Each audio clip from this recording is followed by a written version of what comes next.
Assalamualaikum warahmatullahi wabarakatuh.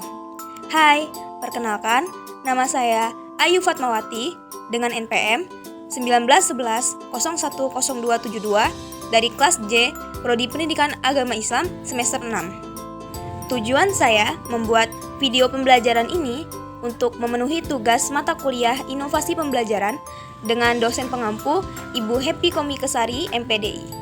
Pertanyaannya, dengan adanya kehadiran internet sebagai salah satu sumber untuk mendapatkan ilmu dari berbagai belahan dunia, maka para peserta didik lebih cenderung mengakses pengetahuan dari internet daripada membaca literatur kepustakaan dari berbagai penerbit.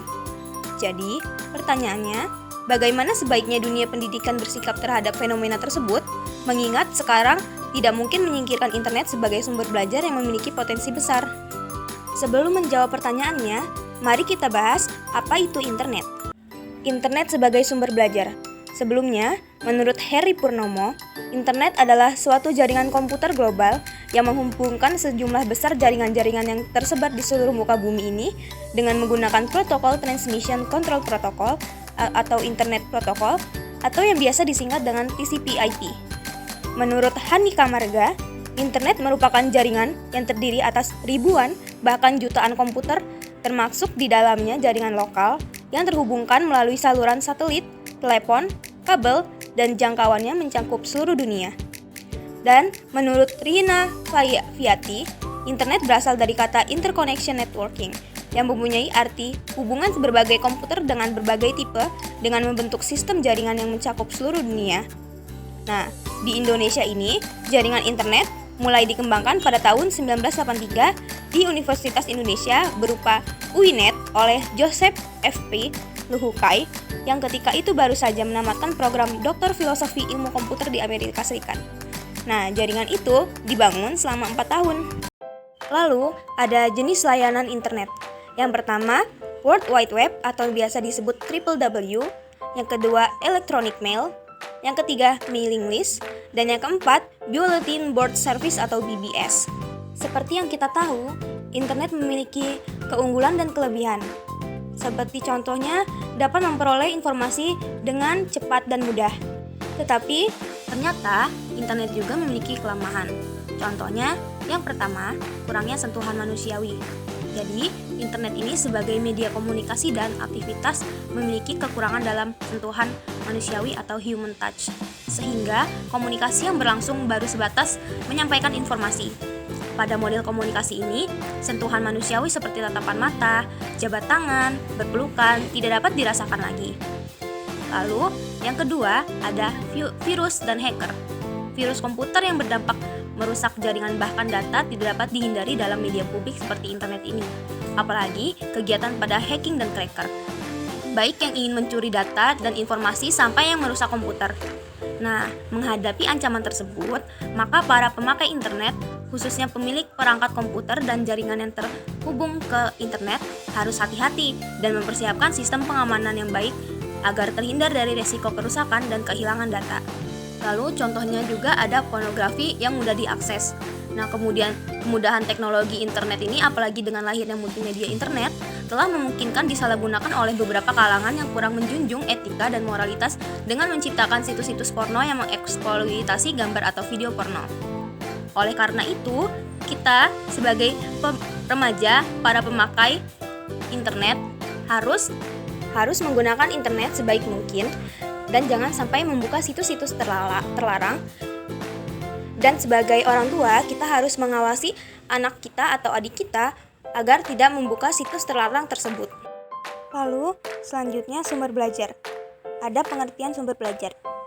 Pengajaran merupakan suatu proses sistematik yang meliputi banyak komponen. Salah satu dari banyak komponen dalam sistem pengajaran adalah sumber belajar. Menurut Association for Educational Communication and Technology, sumber pembelajaran adalah segala sesuatu atau daya yang dapat dimanfaatkan oleh guru, baik secara terpisah maupun dalam bentuk gabungan, untuk kepentingan belajar mengajar dengan tujuan meningkatkan efektivitas dan efisiensi tujuan pembelajaran. Sumber pembelajaran dapat dikelompokkan menjadi 2 bagian. Yang pertama, sumber belajar yang sengaja direncanakan atau learning research by design, yakni semua sumber yang secara khusus telah dikembangkan sebagai komponen sistem instruksional untuk memberikan fasilitas belajar yang terarah dan bersifat formal. Yang kedua, sumber pembelajaran yang karena dimanfaatkan atau learning research by utilization, yakni sumber belajar yang tidak secara khusus didesain atau keperluan kepembelajaran, namun dapat ditemukan, diaplikasikan, dan dimanfaatkan untuk keperluan belajar, salah satunya adalah media massa. Lalu, bagaimana sih sebaiknya dunia pendidikan bersikap terhadap internet sebagai sumber belajar daripada membaca literatur dari kepustakaan sebagai sumber belajar? Sebagai pendidik, kita harus mampu membagi sumber belajar mulai dari buku bacaan, literatur dari kepustakaan, sampai sumber belajar dari internet. Nah, sebagai pendidik, agar tidak terjerumus dari maraknya dunia internet dengan harapan akan mampu memanfaatkan internet secara maksimal sebagai sumber belajar, yaitu dengan cara yang pertama, buatlah jadwal khusus untuk bermain internet. Jadwal akan memaksa kita untuk melakukan suatu kegiatan menjadi seefektif dan seefisiensi mungkin, serta mengurangi perilaku negatif yang akan membuat jadwal internet kita menjadi membengkak.